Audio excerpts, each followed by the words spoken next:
What's that? So that can you let go now, right? Yeah, you can let go. It's, Is it a lot bigger this time? Yeah.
There's a topic that has been covered extensively on YouTube, and I'm probably not going to be able to add much more to it over what you already know. So if you haven't guessed, watching the beginning part of this video, we're surfacing some black cherry slabs. We're working on the bench seat for the window in the boss lady's room up here in the timber frame. And basically all we need to do is we need to get this thing flat. Now I could rip it down into thinner strips, run it through the planer, and then do some biscuit joint stuff like that, whatever it takes to hold it together. But I don't want a ton of seams in this. I don't mind one, doesn't really bother me. Do good, run it through the joiner or a jack plane. It'll make that seam come together really nicely. So we're also gonna have to do some bow ties in the ends of this because of some deep checks. Certain times, when you're laying up your wood off your sawmill, a lot of times it's a good idea to paint the end grains.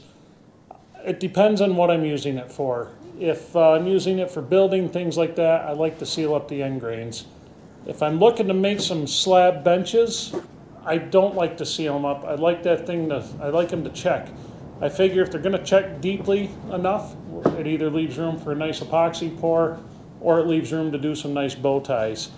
And that's kind of what I like doing, just to add a little bit to it. Otherwise, you just have a big live edge slab of wood there, and I've had some people tell me that what I do really isn't live edge because I end up taking the draw knife to it, but you guys will see that later on.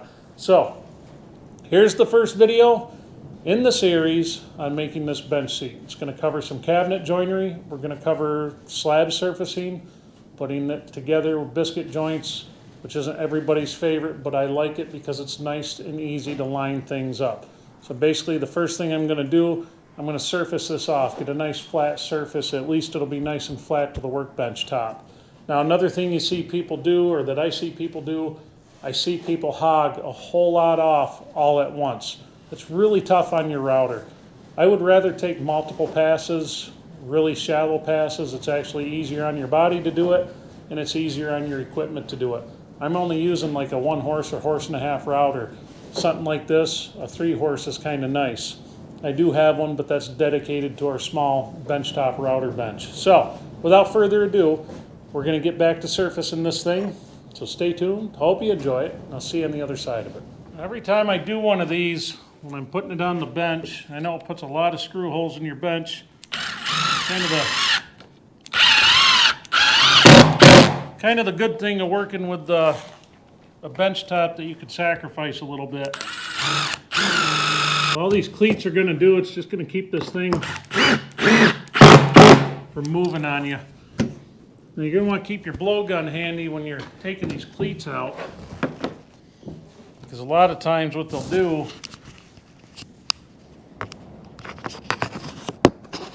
they'll fill up with sawdust, and it makes it real hard to get them out later. I like to tow them in just a little bit.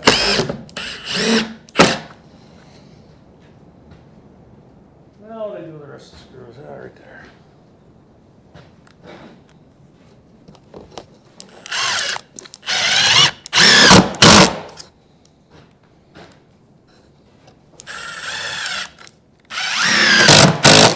setting this up on your bench, make sure that underneath of them is good and clean. Anywhere this is held up out of whack and not flat on that bottom there, it's going to create a bad spot in your surfacing job, and you really don't want that, obviously. I mean, shit, the whole idea of doing this is to get a flat surface, right? So we're going to slowly take this down. I'm going to start at the high points. I'm just going to barely nibble this stuff right here down here in the middle. This is where our low spot is. Should end up being the top of our bench. So let's see what we get out of her.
Well, if it gets a little hard to hear, the wind is going, and right now I'm just on the shotgun mic and not the wireless at the moment. I'm just being lazy because I don't want to reset up the gimbal and all that good stuff. Anyway, we got this baby planed down, surfaced with a router, I guess that'd be the proper term. We took the belt sander to it, got the lines off of it. Next step in the process, on the next video, we're going to join these two edges. We're going to biscuit join them, glue them up, all that good stuff. And then probably after that, once the glue dries, we're able to work with it. We'll go through, hit everything again with the sander. I didn't get the underside, I didn't bother sanding right now. We may afterwards, but it's really not critical, but the top has to be nice. So we still have to take the draw knife to the edge, all that good stuff. Plenty to do. So when you're working with slabs, it's slow going. There's a reason that not everybody works with them. But if you want to work with them, you do not need big expensive tools to make it happen. Build yourself a router sled. Maybe sometime we'll do a video on that. I'm not sure yet. But build yourself a router sled, learn how to use it. You could take any size slab you want if you're willing to put the elbow grease into it, and you could turn it into a beautiful flat surface. It works really well. Like I said, there's a ton of videos out there in the old lube tubes. You can find it. Most woodworkers have done a router slab or a router sled video at some point.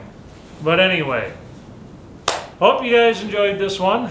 And I'm a dumbass. So some guy went to turn his camera on tonight. Now I shot a bunch of footage last week while I was doing a remodel job. That's why I didn't have any videos last week, but I shot hour here, hour there out in the shop that night. Just wasn't enough to put a video together. It was great. The footage was beautiful. I mean, we had some movement in the shots. It was just, damn, it was fantastic. But some dickbag formatted his card without thinking because it's such a habit, and I lost all that footage. That footage covered, you'll have to take my word for it, but it was probably the most epic footage that's ever been here on the Tradesman channel. We had Bigfoot in there.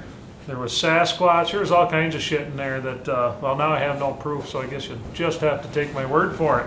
But anyway, we're trucking along, guys, so hope you enjoyed this one. Take it easy, and I'll catch you on the next one.